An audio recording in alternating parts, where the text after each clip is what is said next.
welcome back to Mixed Rhythm. I'm your host, as usual, Landon, and I hope you're doing well. It's been a minute since the last episode, but I say that every time now. Today, I'm really excited about the guest that we have on the show. I sat down with Gizmo. They are a band from Prince Edward Island. I almost said Charlottetown, but not all of them live in Charlottetown. They're one of my favorite bands, not only in Prince Edward Island, or not only in the Maritimes, not only in Atlantic Canada, but in all of Canada. Their songs are so strong. Their live performances are just as strong, if not stronger. If you're into Guided by Voices, Teenage Fan Club, The Posies, any of that 90s power pop or alt rock, even Dinosaur Jr. for that matter, or Weezer, we can just kind of keep going. If you're into any of those bands, Gizmo's definitely a band for you. They were formed during the pandemic, like a lot of bands were nowadays, and they've been playing all around Canada since then. Their EP Buddy System came out a couple years ago, and I've been listening to it since then, basically nonstop. Their new album, their debut full-length LP, was just finished, and they're going to talk about that in this episode. We talk about a lot of stuff. We talk about weird jobs, including being a Lego elf. We talk about Anne Murray, and longtime listeners will know how important Anne Murray is to the legacy of this show. We also talk about Buddy System. We talk about the formation of the band and kind of how it's evolved since it started.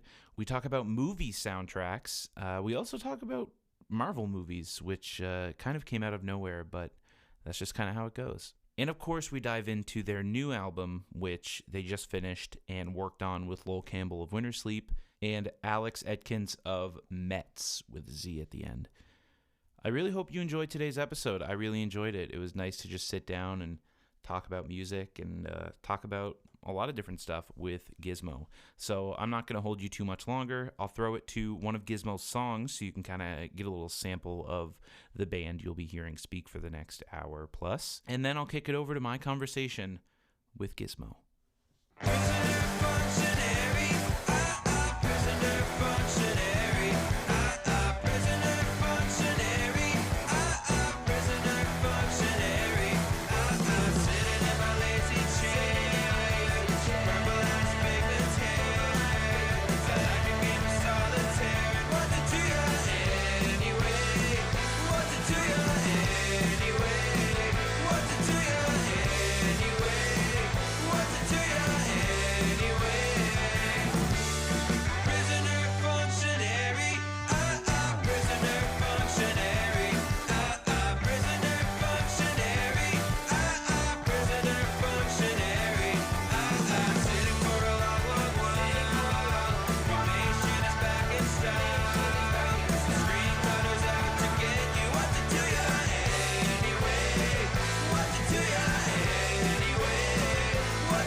I'm going to get everyone to just kind of go around, introduce yourselves, and what you play in Gizmo.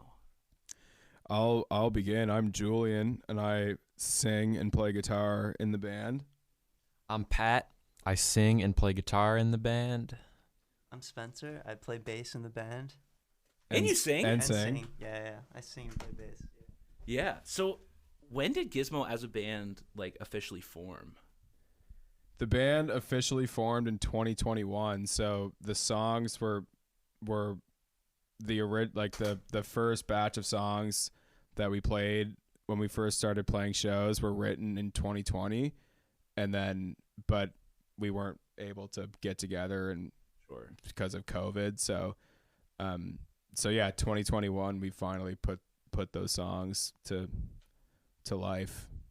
Nice. Yeah. And so I'm guessing you started Gizmo as an idea. Yeah, so I started writing the Gizmo songs over quarantine, and then Spencer and I went to the same high school, so we were already really close friends. And Spencer was learning bass. Like, it just so happened that Spencer was learning bass at the same time that I was writing these songs, and we had really similar music tastes. So it just seemed like a perfect opportunity for us to become rhythm brothers.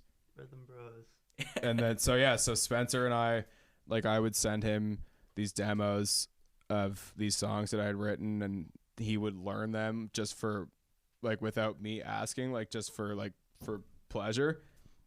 And then Sam Langell, who was originally in the band, he was also like, he had some songs, and we just kind of, and then Daniel Hartinger was also in the band at the time. So the four of us got together in the year after, once COVID restrictions lifted and we were able to actually play shows.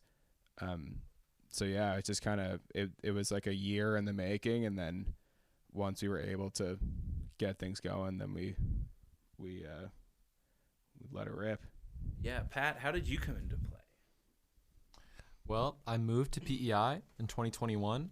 I moved there because I wanted to go to Holland College, and I did. And I think that we were all destined to meet just by being in music, and there's probably like so many different ways that it could have happened just by like wanting to be involved in the music scene and stuff like that.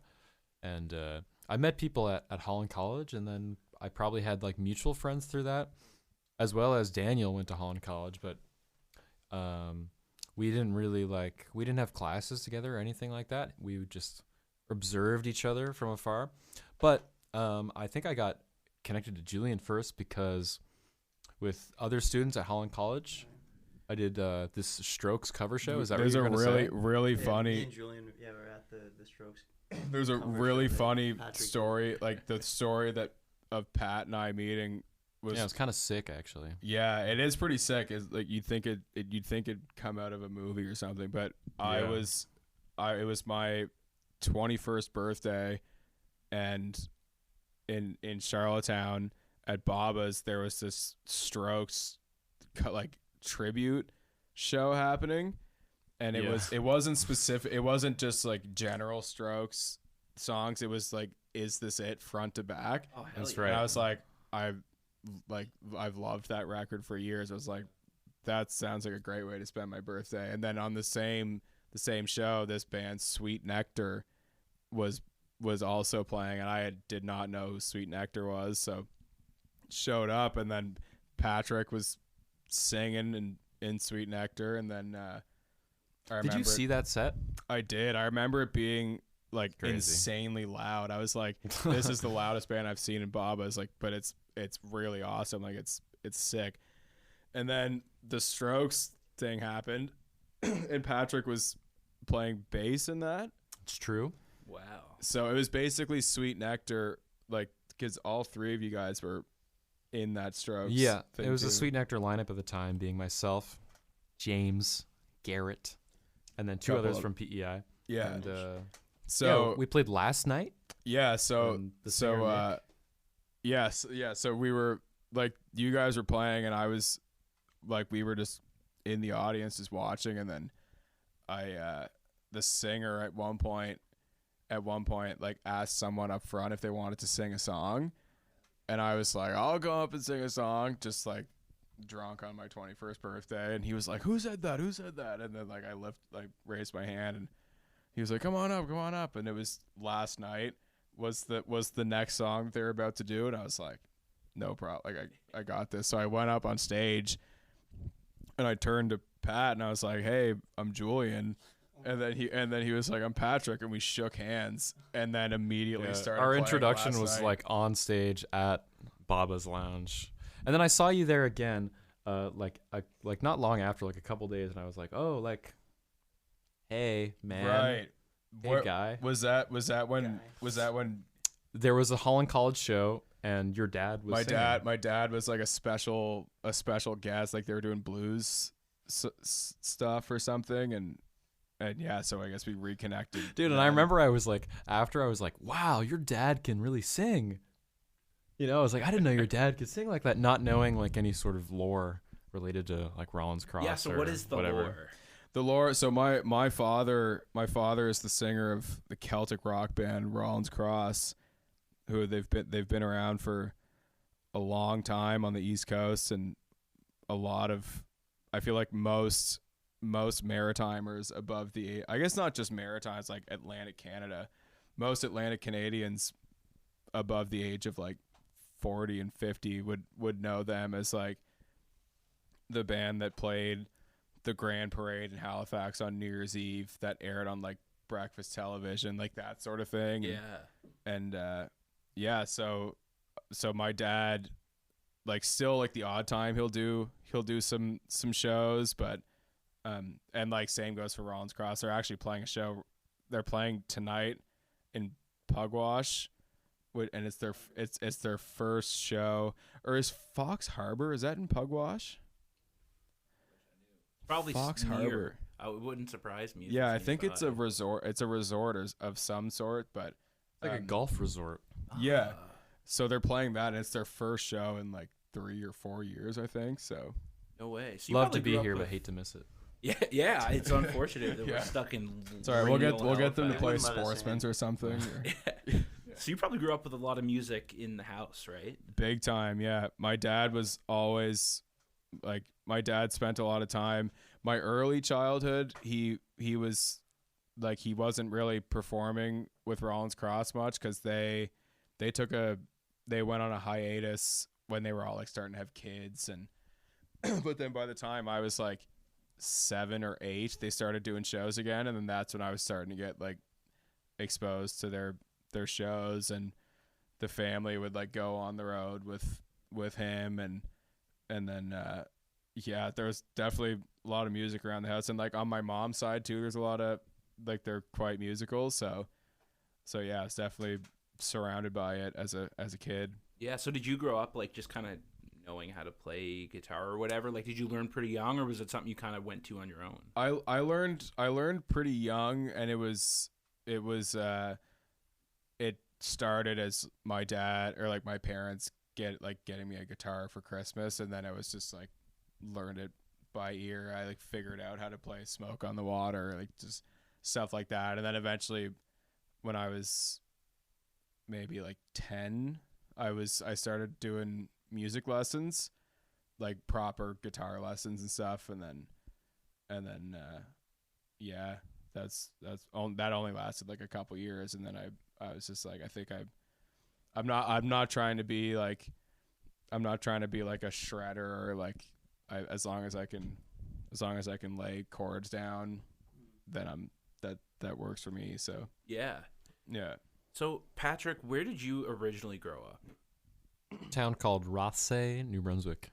Wow, my high school law teacher grew up there. Okay. Yeah, Rothsay. I've never heard of it until that. And then it's on the dumpsters too. Yeah, it's on the Rothsay dumpsters. That's dumpsters? right. That's a great. What? Yeah. Did you know Great that? company. Great. Yeah. I'm lost. What's on the dumpsters? Rothsay. The name, like Rothsay. It's like it must be a company. Yeah, or it's like something. a dumpster company. What? From Yeah. Rothsay. Yeah. Okay, I didn't know that. And so did you grow up like playing music around? Yeah. Probably not as young as like Julien was doing it, but since I was 11, Nice. yeah. Shout out Rock of Ages Music School. I went there, and they would do a lot of gigs, mostly with the intention of promoting the school, but it was like a win-win because it was also like early gigging experience for like kids and stuff like that. Yeah, so that's how I was first introduced to you. I didn't go, but like one of my former bandmates knew you from Rock of Ages, I think. Yeah. And so Yeah. what is that exactly? What is Rock of Ages? Yeah, I honestly still have no idea. It sounds to me like it's like a full year. It's like a full time all year round rock camp. Sure. I guess that's what it is. Yeah, I mean, it's not quite as demanding as like a camp would be. Like, you would just take a lesson the same as you would at Long and McQuaid or whatever, and just go in for an hour. But what made it unique and stand out, besides just being in Rothsay and being like small, kind of run, I guess, not being Long McQuaid. At the end of your hour lesson, you would jam with all the other people that are learning other instruments, respectively, because you were all in the same room. And then every month they would they would have these supplied like songs to learn. It'd be like "Don't Stop Believin'" and like "Smells Like Teen Spirit" or something. And then every month you would learn them, and then you would jam them, and it would get better. Each week, like you and like your band of all the other instructors and students would perform these songs. And it was also really cool, especially for little kids, because like your parents would come to pick you up, and they're there like 10 minutes early, and it's like, wow, my kid is like rocking out right now. So there's like that kind of like novelty, but also like super practical for learning, and then like applying that to the real world, I guess. And there's also that cool like community aspect to it, I guess, or just like making friends and like developing social skills and stuff. Like, like I met Magnus through that. Exactly. Yeah. I don't know if Magnus ever taught there. I have no idea. Or what? I feel like they tried to get him to teach there, probably. But I definitely had like mutuals that did go there that like played with Magnus and stuff like that. But they're closing now. No way. Rock of Ages, I did which not is know which that. is really sad, because that was like a great place. Like some of my like closest like best friends like went there as well with me, and like that was a really crucial thing for me, like developing as a person, I think, really. Sure, yeah. And a musician especially. And so Spencer, have you only been playing since 2020? Did I hear that right? Yeah, well, I picked up the bass in 2020. Oh, well, I picked up the guitar first, and I was like, nah, I'm playing bass. And then, Didn't you pick up the drums first though? well, technically, I was playing the drums first. Like, I grew up in Yarmouth, Nova Scotia. No way. Yeah, I didn't know that. and yeah, and my neighbor played the drums, and like I would go in occasionally and just like start hitting stuff.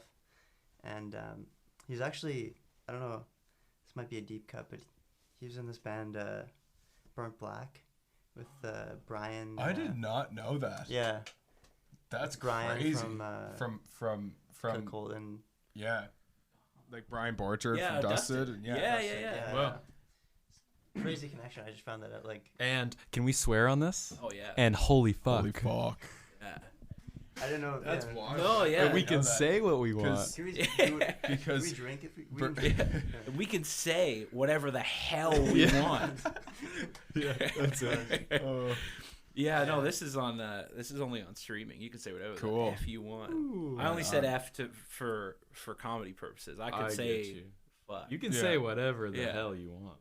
Yeah, it's like that clip of was it Demi Lovato, and they're like, do you, or no, it was Miranda Cosgrove, and like, do you swear? She's Oh, like, yes. What's your favorite swear word? I don't know. Fuck. That's us right now. I don't know. Yeah. So when did you move to PEI? I was 10 or 11. I took drumming lessons from age 6 to 9, and then I abandoned all of that to play hockey. Damn. You should be Yeah. an absolute losers. Bender. Yeah, well, yeah, we're all in the Bender music video. Yeah, the three of I guess the three of Yeah. us were in that music video. I brought skates that were, like, I bought the worst.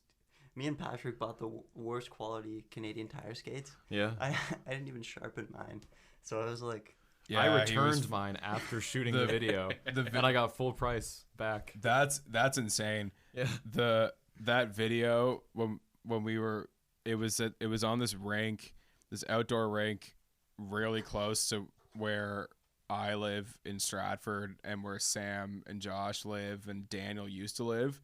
It's this rink called it's at this park called Pondside Park, and it was like, yeah, you guys went and bought skates, and like yours weren't sharpened, so the entire time I felt like I was like, when I was skating, I'd like look and like you'd be like laying on the ice, or yeah, it was, and I got frostbite that night. Did you guys know that? Yeah. No way. Yeah, I got frostbite in my it's kind of gross, in my foot.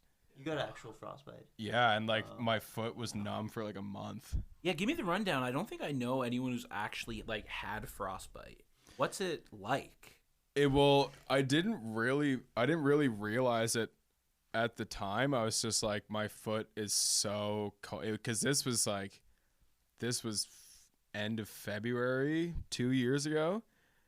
It feels like so long ago. I know, it's crazy, but my foot was like literally frozen, and then the next day I was just like, I was in pain, and it felt numb, and then the next day it was still like nothing had changed. Yeah. It didn't like, it was weird. It was just like for like, it wasn't so much my foot, but more so my toes were just numb. It was like, it was the weirdest thing. For like a month I was like, what is going on? But I guess that must be a thing with frostbite, that if you once you catch it, it's you can only catch it once. It's like chickenpox. Really? Yeah. Chickenpox. Yeah. Actually? Yeah. No way. No, he's joking. Oh. Damn, I've been bamboozled on my own program. Did you guys have Yeah, chicken you gain a pox growing up? tolerance, and you can just go in like lower temperatures now. Like, Yeah. The guy, me and Amanda got pizza last night, and I asked the guy, like, we had like 3 slices, and I was like, can we get a bag? And he was like, yeah, $5. And I just went, okay. Did you pay And then he goes, no, I'm joking. And I was like, damn it, I fell for it. Damn. I kind of love when people do that. Just like, say, Yeah. like, Yeah, especially in the food industry. Yeah. Like it's like, I believe it. It's like, yeah. geez, it's a little steep, but like, I don't know, I paid more for less. Like, Yeah. I guess so. dude, that stuff happens. I work at a bar and restaurant, and whenever I give people like takeout containers, when they're like, I can't finish my meal, the chef is always like, are you charging them? And I'm like, no, I'm not charging them. But he's like, no, you should charge them 10 cents per package. There's no way. That stuff's expensive. Yeah, absolutely not. That's insane. That's crazy. Like, that's bad service. Yeah, I had a job recently that will go unnamed, but it was like, if you hit over a certain amount, you got a free paper bag with your purchase. And I was just giving them out. Really? I think I charged 4 people, and it was because my boss was like behind me. Really? Yeah. I Stick it to relate. the man in small and simple ways. Feels like we've all got some pretty funny jobs back home on the island. Yeah. So Like, what's that like? Give me some rundowns here. Well, I work my current work. My current work situation, I work for Cow's Ice Cream, making those parody T-shirts. So basically, just in the screen printing industry. So it's very, very draining and mentally exhausting. But yeah, so like, I do that, and then I bartend at Sportsman's on the as like a side gig, and that's Sportsman's is where we normally play in Charlottetown. Patrick works at this bar called it's like a hotel bar in this Hard launch on that. Suspicious. I'll choose my words carefully from now on. Yeah, suspicious hotel in bleep it out. Charlottetown. Yeah. Not suspicious. Wonderful. Great spot. Highly recommend. My current job is not very interesting, but my previous jobs were much more exciting. One of which being I don't even remember what the company was called. It was like a company that was like outsourced from a greater like American corporation, and we would just call people for surveys and stuff. And I was doing it in my dorm in Holland College, and I like lied when I was applying, saying that I have steady like internet connection in my own like dedicated space, which is not true, because like I'm sharing like a Wi-Fi network with like a ton of students and stuff like that. But it was fine. You know, I passed the test. But you guys know the show F is for Family? Yeah. With Bill Burr. Did you watch it? Yeah. So like when the family is like having dinner, and then the phone starts ringing, and he's like trying not to answer it because he knows he's gonna just fucking blow. I was always calling people at dinner time in like Texas, and people were answering going, "I'm having dinner with my fucking family," like blah blah blah. That was my job. Fucked. And the people that would stay on the phone, I would be like, "How do you feel about Mark Zuckerberg or Jeff Bezos or Amazon? Does Amazon have good employees? Does Walmart like hire like a lot of people or anything like that. That's such a ridiculous like job. That's just It was a ridiculous job. I also delivered packages for Amazon by another company, which I will name drop, called. I worked for them, and we delivered Amazon packages, but it was kind of cool because it was around Christmas time, and I felt like Santa Claus. Yeah. And just driving around PEI, throwing packages. Some pretty awful weather too. Some pretty awful winter driving. Yeah, I used to have this little Toyota Echo, and I should find the photo and show you after, but they had no sort of like support for driving. Like they're like, you have to deliver all these packages. There's a blizzard, but like we don't give a fuck. So you're gonna do your thing. So I would put my car in the ditch in like rural areas, and I would like spin out on icy roads, just trying to deliver someone's fucking bullshit Amazon. I would honestly pay my like. I would have killed to have been like. I would never have said this. I would have never said this at the time that you were working that job. But now looking back, I'm like, I wish I was able to experience like what you're like. Sitting in the passenger seat or something, dude, and it was fucking hilarious. Yeah. And I'm glad you said that because a good friend of mine that takes photos a lot in PEI named Justin Ricks, him and I both worked that job at the same time, and he was very passionate about trying to get the two of us to do ride-alongs together and both work, which was like not helpful for us because we got paid per package delivered. So now two of us are in one vehicle. Yeah, exactly. We only have enough room for one vehicle, so like the amount of money we're making is slashed in half. But we had a great time, and he has this like Ford Ranger truck too, and we would throw all the packages in the back and then gun it down the highway, and like he'd like one time he'd like forget to like keep it up, like the back, the trunk door. Exactly. So like packages were potentially like flying out of the back. There's someone's EpiPen. Oh, that's incredible. Spencer, have you had any like crazy interesting jobs? Oh yeah. The weirdest job, like Julien did this as well, but I was employed like third party at Toys R Us. My god! We're called Lego elves. Like, so during Christmas, we would just get paid to like wear this like Lego brand apron and walk around the Lego section and be like, "Excuse me, do you need help finding like a set for whoever you're buying it for?" And most of the time they're like, "No." So I would just like, yeah, it was just... neither of us knowing like anything. Like this was in 2018, and like we knew nothing about Lego, like, or we were not educated on whatever Lego was doing at that point. When I like it, maybe if it was like yourself, 20, but... well, maybe you, but at least for me, like I was like, I don't know. I was like, I don't know anything. Like there's like Lego, Harry Potter. I think like, I could do that job right now. And like, yeah, exactly. Like you're like, Star Wars is like really cool. Like kids are really into this new like Star Wars show. You could like bullshit your way into it. Like I would feel excel like at that's what I did. Yeah. It was crazy. We were getting paid like $28 an hour as like back in the day, and it was just like. And you did this too? Yeah. Yeah. Why did I not know this? I honestly, this is the coolest job. I completely forgot about it because it was on Saturdays. I remember that, and it was only for like a couple months, maybe. Yeah. It was, I guess, it was like a seasonal thing. It was like around Christmas. You guys are Lego elves? We were Lego elves this whole time. Man, some people have all the luck. I know. You missed the boat, I guess. If you were on, if you had just so happened to move to PEI. Should I apply? Yeah, go for it. It was operated by this weird like it was like a modeling company that also did it. It was weird. And the guy that hired us was elves. really fucking weird, and like he was just like, you could tell that he didn't really, he just didn't care about it. I think he was just like assigned to hire whoever. How did you get that job? Didn't Nathaniel just have like? That's what it was. It was our good friend Nathaniel from back home, also known as King Ing, and he does sound. He's a sound guy, so he does sound at a lot of our sportsman shows. And Did he do sound at our sportsman show? He did sound at our show, yeah. So he got the job. He hooked the job for us, which I completely forgot about. Yeah.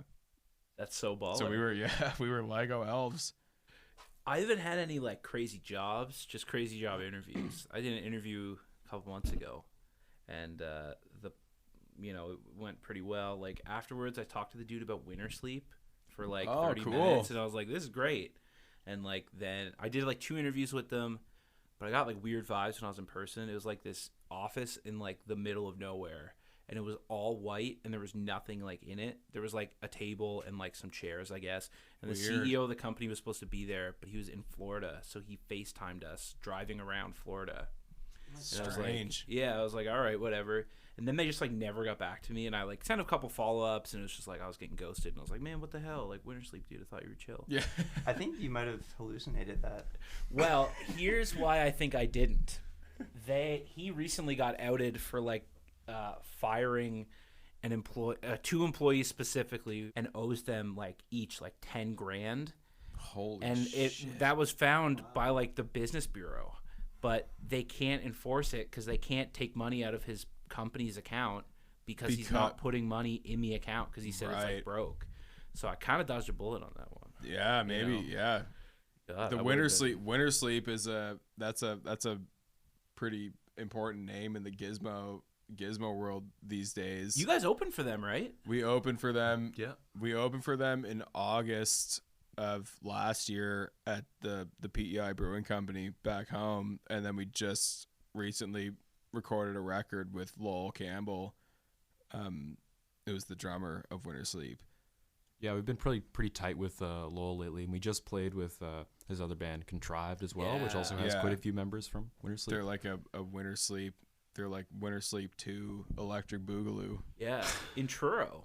At the Marigold Center. Yeah. I was like in my car about to go, and then like before I left, I was like, I'm just gonna check my phone. And then there was a Weezer tribute show and a Radiohead tribute show happening at Gus's that night. I heard about that. I saw that. Boys, Yeah. can't miss it. So but it seemed like a cool show out in Truro. It was, the Subvert series is awesome. It's super awesome. Yeah, Marshall, who's putting it together, is the man, and it was really awesome. It sounds really great in there. Yeah. It's not in the actual Marigold Theater. It's in the lobby of the theater. Yeah. So it feels very, very intimate, and there's not much room. Like it's not a very big lobby, but it was we had a blast. It was really fun, and Contrived were killer, and they have like 4 guitars. Like it was just like, and with Lowell on drums too. Lowell is such like a powerful drummer. Yeah. It was awesome. It was a blast. It was our first time playing in Truro as well, so that's incredible. Yeah. So I played a show that they put on last year. It was the Office Hours show, and I did it outside in my bare feet in the grass. And I've been thinking since we brought it up, what's like the weirdest show you as a band have played? Very funny you asked that because we were talking about this last night after our show in Moncton. We were talking about what show has been the weirdest vibe. I can't remember what I said. There's the Bog. There was Valley. The Bog. I think the Bog takes it for the weirdest. So the Bog is this venue in Montreal. Weird good. Weird Like, in a it's good weird way. good. Yeah, like it's a very cool concept. Yeah, like freaky. Yeah. Yeah. Something not that really, like though. something that we like support, and it's a really cool spot, but like very inconvenient as well. So it's this, we played at the Bog with Heaven for Real, and this band called Empty Nesters from Montreal, and it was put together by Kick Drum in Montreal, like a concert promoter. And so the Bog, it's in the basement of this apartment building. So to get down there, you had to like get into it wasn't an apartment building, like a normal apartment building. It's not like this building, It was to like, say the least. yeah, it was like you would, Back rooms. yeah, or like yeah. it was like if you're like downtown Montreal, and there's just like a random door beside a convenience store or something. Like It was does not super look, random. yeah. So you walk in. You would not know that is Yeah. So we walk, like you walk in, you go up a flight of stairs, down a hallway, and then down 2 flights of stairs, and then down 2 more flights of stairs that turn to metal. It's a gear nightmare. Yeah, Yeah, it was Yeah. fucked. Like it's a miracle that we were able to carry our gear down there, like under the influence too. Like it was it was crazy. So once you got to the basement, it was this room. It wasn't very big, but it was just this room, and there was like some space for like people to stand, and there was a stage, and there was no AC, no nothing down there. It was the middle Really of hot. June, so it was like scorching hot. Like it was crazy.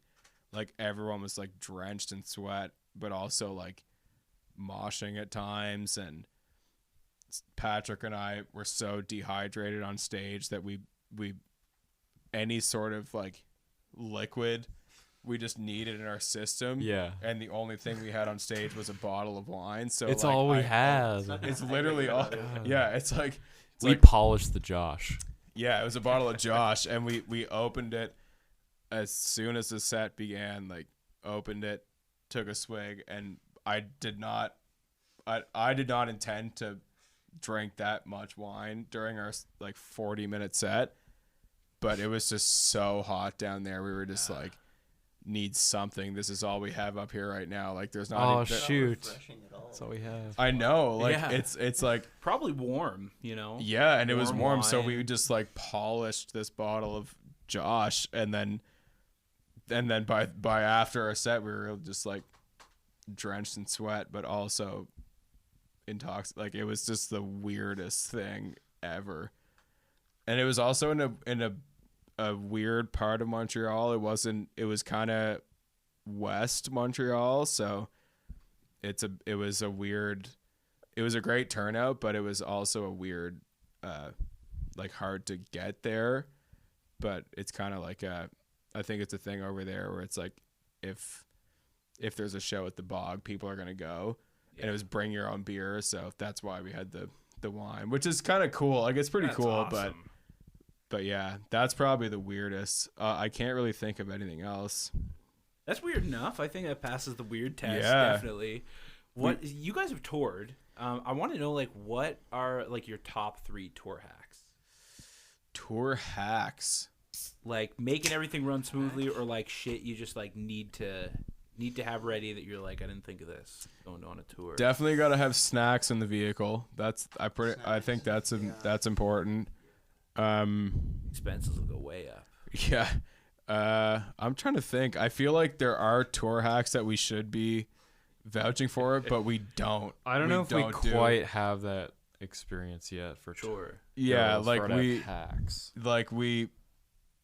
Surely we should be like staying hydrated and like getting some sort of physical exercise, but I feel like that just doesn't happen. Bring for us right entertainment. now.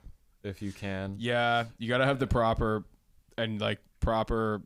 music in the car. I feel like you got to match the vibe of the car. Like I don't think we've ever been in a situation where we've been on tour and we've been like miserable.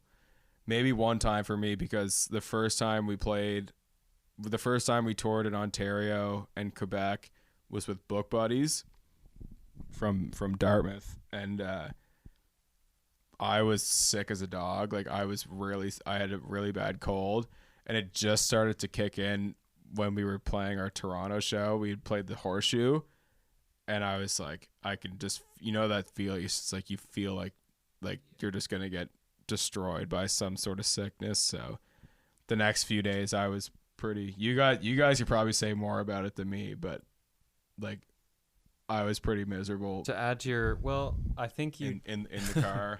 you were just quiet and sleepy, and we just moved I on. was just quiet and sleepy. I had like headphones in, and Lorraine, the singer, she's like an R&B singer. Okay. She put out she put out this album called I Killed Your Dog that we were listening to a lot on that tour. So like I just put the headphones in and just like was trying to sleep, being sick as fuck, and that's like all I remember from that point of that tour. All I can really add for tour advice, I think it's not really a hack, and it might even be like common sense. But if you ever like party or do anything like that, it's a lot different being hungover in like a car for a long period of time than it is like in the comfort of your bed. That's a good hack. It is. Don't get too effed up.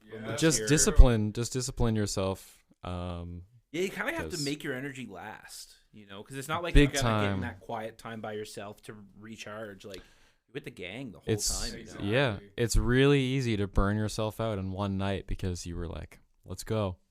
Rock and roll. Like, this is going to be awesome. I'm going to drink all night.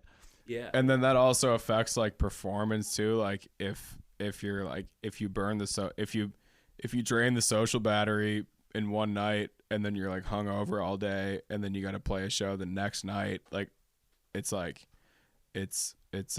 I don't think we've ever been in that situation though, where it's like we've had rough performances due to Nothing terrible. social batteries needing to be charged or anything. I don't think we've ever been in that situation, but we can manage it. And that's a good maybe piece someday. of advice too, is communicating clearly with your band and like checking in on your bandmates and stuff. I don't think we've quite been on like a tour that was like so long where that was like a big like priority, but definitely an important thing to consider. We've never like hated each other on the road, which is I don't think It's a blessing. which is because I feel like that's a pretty easy thing to happen, but with the right people, then that shouldn't be the case. So another piece of advice would be know when to, like, if you know you're gonna be staying like on the floor for a couple of days, like it's so worth it to like get a hotel room. Like It really is. Yeah. Like we've done that where we've slept on floors, and it makes for great memories, but also at the same time not so great memory, or like at least in that moment there's been some, like especially in Montreal, like whenever we've played Montreal, which has been twice now. yeah, Twice. floors both times. Floors both times. I will say totally worth it because of the people that were housing us. Like we're really close with Prism Shores because they're also from the island, but I've known those guys for years and they're very, very near and dear friends to me, and it makes it worth it for stuff like that. It's like we get to like maybe like we're sleeping on their floor, but we get to party with them and see them and so stuff. Worth it, yeah.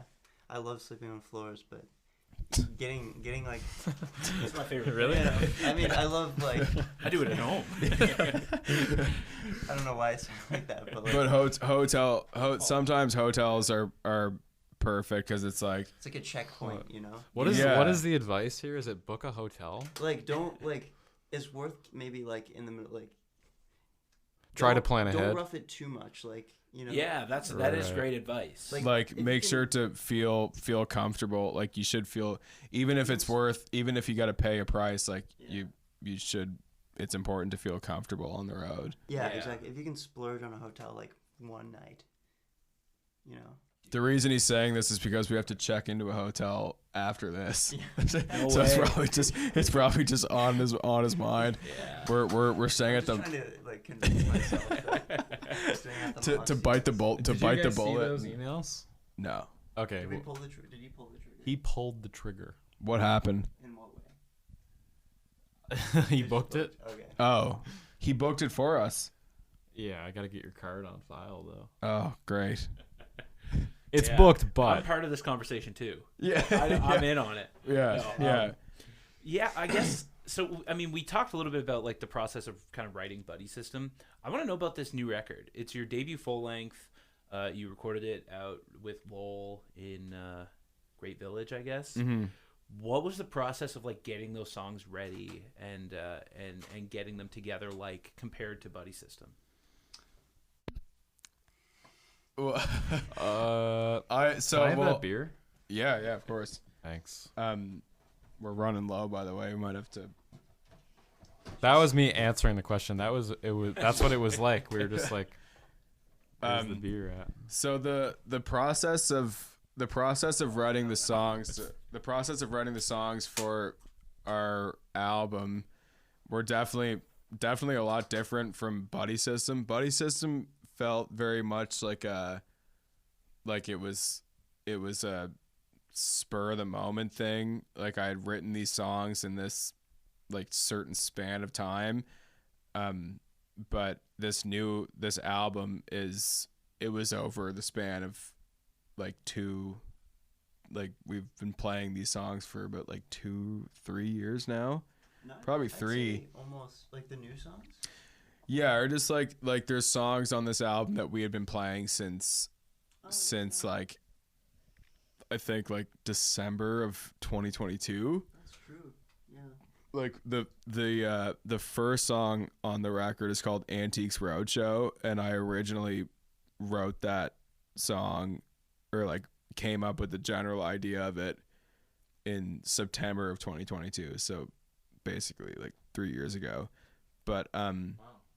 with this record, Buddy System was very much like it was just my, like I wrote the songs, but this album is a lot of it. Like there's a couple songs that have that same like it was me, just like me writing them on my own, but then the majority of it is like more of a band thing, like more of a band project. So for example, like that, like Antiques Roadshow, I came up with a few years ago, and then I revisited it the year after and like brought it to the band, and we had like worked it out together as a band rather than me finishing it on my own. And like, so that was the case. And then also with this album, like each member has songs on it. So like Patrick has a song, Spencer has 2 songs, Daniel has 2 songs. So it's very much more, it feels more like a collective project.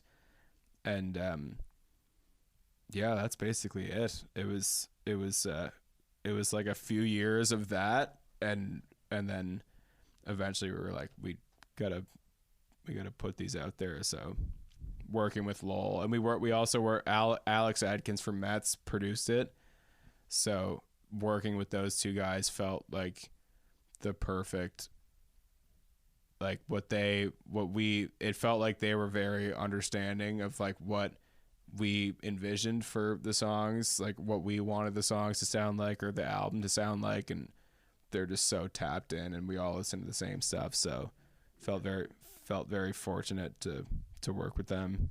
Incredible. Yeah. So to cap it off, I guess I'll go around the room one more time. I'll go around the straight line that's in the middle of the room one more time, because if I went around the room, I might be talking to the curtain. Yeah. No. So what makes Gizmo like a special band to each of you? Like, what's your favorite part about Gizmo? Being in a band is awesome, and having any sort of like team or group of people that you can collaborate with, like whether it's like your job or just like any kind of pursuit, like that's great. Like a lot of people don't have something in their life that like they want to do. Like a lot of people just like,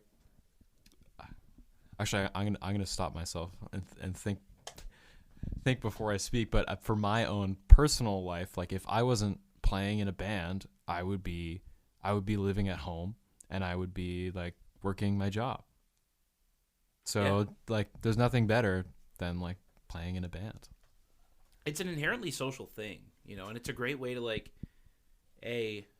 build your strong, close social network, but B, like expand it outwards. Like if we take the music thing out of it, I'm a guy from Cape Breton sitting in a room in Halifax with 3 people living in Charlottetown. Yeah. Like we don't have any reason to do that except for the music of it, right? So it's like it is a really great tool for that, I think, you know. Absolutely. Exactly. Yeah. And I totally agree. It could, especially like with the social thing, because it heavily enriches your social life, and other social things wouldn't affect you that way, because like a lot of people, their social life is strictly just like every once in a while, like meeting your friends and like shooting the shit and like figuring out, you know, what you've been doing lately and stuff like that. But the difference between this and that is that we are doing that heavily, of course, but like we have a common goal and we're actively trying to achieve something and like have a creative thing going on as well. Yeah. Which is the greatest. It's like thing. that old infomercial on like YTV. It was like, "What's your thing?" You remember that? There's like the It kid kind of who did rings a dinosaur bell. noises. Yeah. What's your Yeah. thing? And it's like, "Mom, Yeah. Saint Eric cut me in half again." Like that Oh whole my thing. God, Yeah. The magician. Yeah. Oh my god, yeah. That's, Yeah, you I get forgot it. about that. But that's like what music is, you know? It's like that whole commercial is trying to get kids like figure out your thing, you know? And Yeah. like, we all happen to have the same thing. Mm-hmm. Yeah, I was a dinosaur kid. Yeah. Were you a Hell dinosaur yeah. kid? Of course. I think I feel like we all were. I was a train kid. Me I was too, into the Thomas the actually. Tank Engine. I have a lot of trains. I wish I had a lot of trains as a kid. I was obsessed with the Polar Express, though. That's still Oh, my hell favorite yeah. Christmas Sicko mode movie. or Mobamba? Yeah. I was strictly Spider-Man. Nice. Sick. Me I was a too. really big Spider-Man fan too. Spider-Man and Fantastic Four. That was like, Interesting. cool. That's a great pick. Are you stoked for like the new Fantastic Four? Oh. Hell yeah! I think I'll take if that. there's You So went yeah, into there's- mode for Yeah, If I'm living there's- on the new Rockstar's YouTube breakdowns of the trailers, 10 things we missed about Fantastic Four. Okay, I'm yeah. living there, man. if there's Respect. one movie to I'm like a lot of people, I was obsessed with Marvel when they had their Infinity War era, and Infinity War blew my mind. I still think Infinity War is incredible, Oh, yeah. but after Endgame it was just like I lost interest. But I think if there's one movie to get me back into it, it would be this new Fantastic Four, if it's good. It will be. There's I think no it will way be. it can't be. With Like, what it's- they have at stake and the way they've approached it. Like, Yeah. not only for Marvel having things at stake, but like the Fantastic Four have never had like a great movie. Yeah, The ones in so the 2000s were like cool, whatever, but but it's very much like 2000s nostalgia Yeah. type thing. Like let's get Jessica Alba half naked kind of deal. Like, oh, she has to take her clothes off for the invisibility to work. Like, and you know, it's even yeah. Jessica Alba, like I haven't thought of that name, that like that Right? she was just like a 2000s, like what the fuck is she up to these days? hanging out. Just Like, yeah, hanging out. but you know what? Like, it has to work for so many reasons, so I feel like it will. I know? think it will too. It's slated to be a pretty good summer for maybe this will be like the superhero movie revival. Yeah, Superman. Like Superman. Hopefully Superman is good, because it's kind of a That'd be similar cool. thing with that. Yeah. Like there hasn't. A lot of people would say that the very first Superman movie is a masterpiece, like from the 70s. My dad is very expressionless when it comes to movies. He watches a lot of movies, but see, that's what, like, going back to the Rollins Cross thing, whenever he's not doing Rollins Cross stuff, he just hogs the TV. He just watches movies. My man. Yeah, well, I mean, I respect it. It's fine. I don't need the TV that much, but he watches movies, and he's not very, like, he's pretty expressionless when it comes to movies, but I've never seen him as excited for a movie as this new Superman.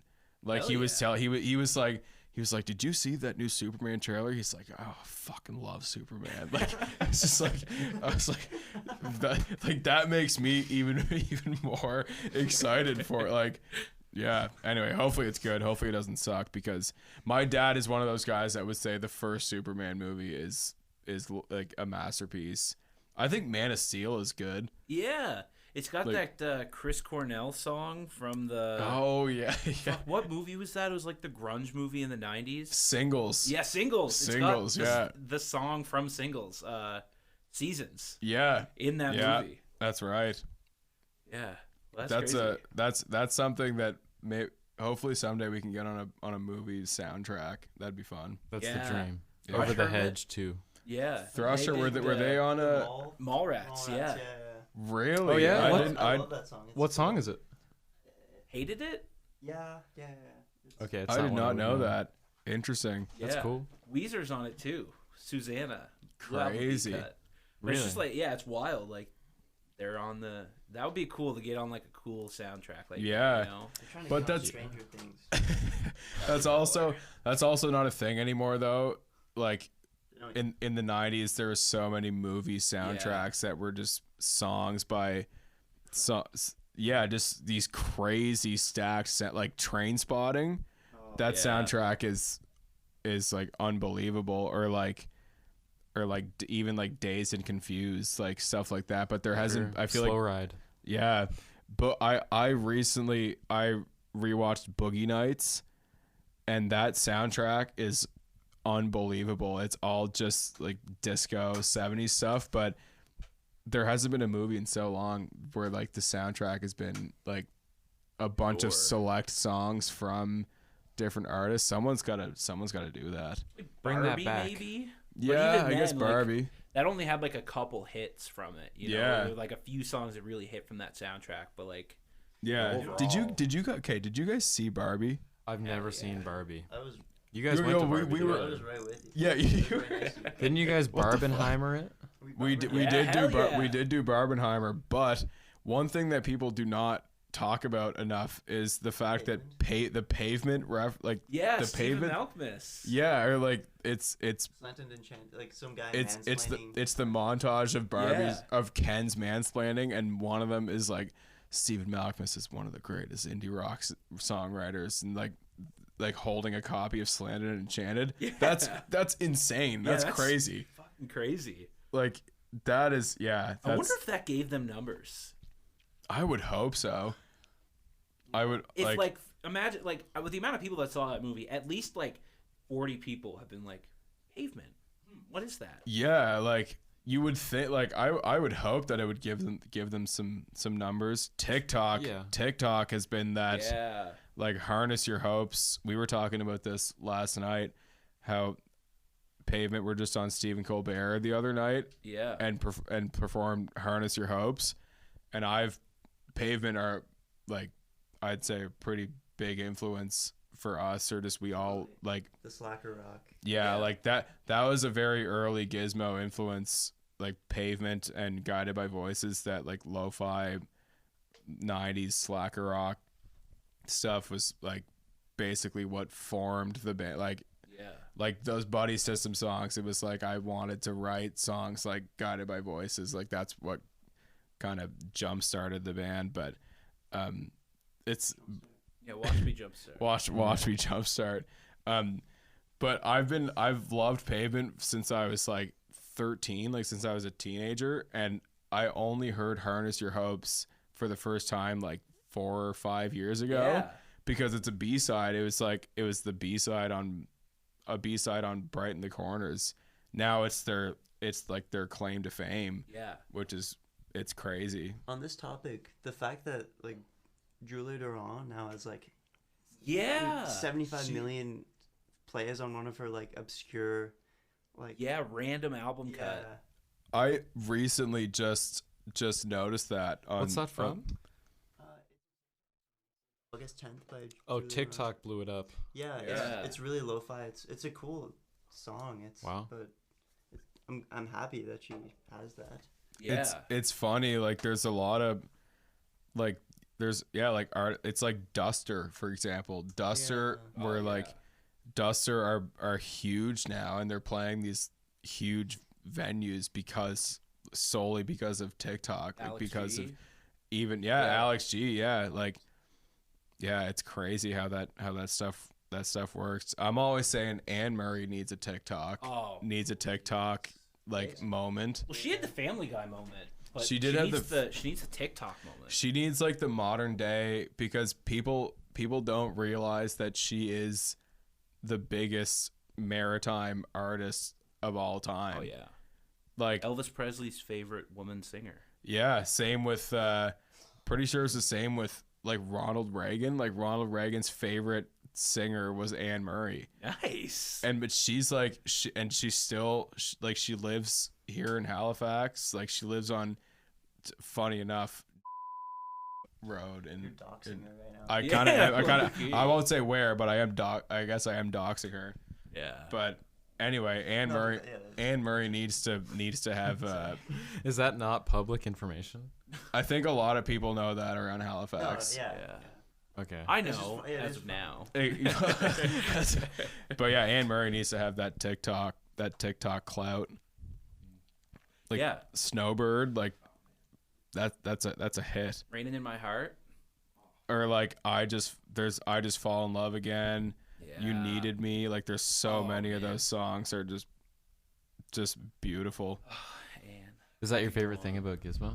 I was just gonna That's say, what- yeah, like That's what get back on track. My favorite. We went in so many What- directions. It was crazy. Back to that, what Pat was saying about the social, like I think a very special part about Gizmo for me is definitely the social aspect to it. Like we've made so many great friends from just like playing shows with people, or like playing shows with these people that like we've never met before, and becoming like really close friends with them. And but also just like it's a special thing to have, like, to make this music, like to create something that people will appreciate in a sense. Like it's obviously that's a really special feeling, but that's a big thing for me that I remind myself quite often, that like the fact that we've made like so many great friends and connections and stuff just through like these songs that I wrote over quarantine as like a hobby, but now it's turned into something bigger and better. But like just like that, I think that that aspect of it is probably the most important thing to me, the most special thing. Hell yeah. Yeah. Just Amazing. like, even just like, for example, today when we played in Halifax for this Somo thing at Gahan, like you came out, Connor from June Body came out, the fencing guys came out, and it was just Carter. like, Carter. And it's just like, these are all people that like we just met like over the years playing with. And it's another special thing is like everyone's so supportive on the like in the Maritimes. Like the Maritime scene is just, it's a very special thing. I wish more people would know about. But yeah, what do you think, Spencer? What's what's the most special thing for you? I feel like Hotel rooms. yeah. I think it's the same thing. Yeah, that, like the fact that we can make so many friends through like traveling, just the hangs as well. Like traveling, like touring is my favorite thing. Just like with the band, we're just driving and We laugh have so much. And Yeah, we do have a lot of fun touring. Like it is very much like just a really special part of touring for me is when sometimes when we tour and it feels like we're losing our minds a bit, and that's when it gets funny. Like that's when it gets even funnier. Like just laughing at the dumbest shit, like just stuff like that. Like it's there's a lot of special things about being in a band. Hell yeah. So where can people find Gizmo? Well, you can find Gizmo June 13th in Halifax, Nova Scotia. That is As true. well, with Yeah. the Busy Boys and Gardner. Exactly. Yeah. We'll be playing it at Gus's on June 13th, and we'll be in Fredericton the night before, June 12th. You can find us on Instagram at gizmo.band, and we're on Facebook as well. And Patrick made us an awesome website. Hell yeah. Do you have? I don't know if I can. It's like a shitty URL. It's like what host did you use? it's a Google it's like Google Sites. we Patrick made it more so as like a press kit for if we're booking shows or pitching to someone or something, like, Good call on that, but I don't think it's accessible if you just search it. I tried to find it without the link and I couldn't. We Case in are point. Okay. we are on streaming services. We're almost there on the website. We're almost there. Our EP buddy system is on all streaming services. Especially Bandcamp It is on Yeah, Bandcamp. hell yeah. or wherever you listen to music.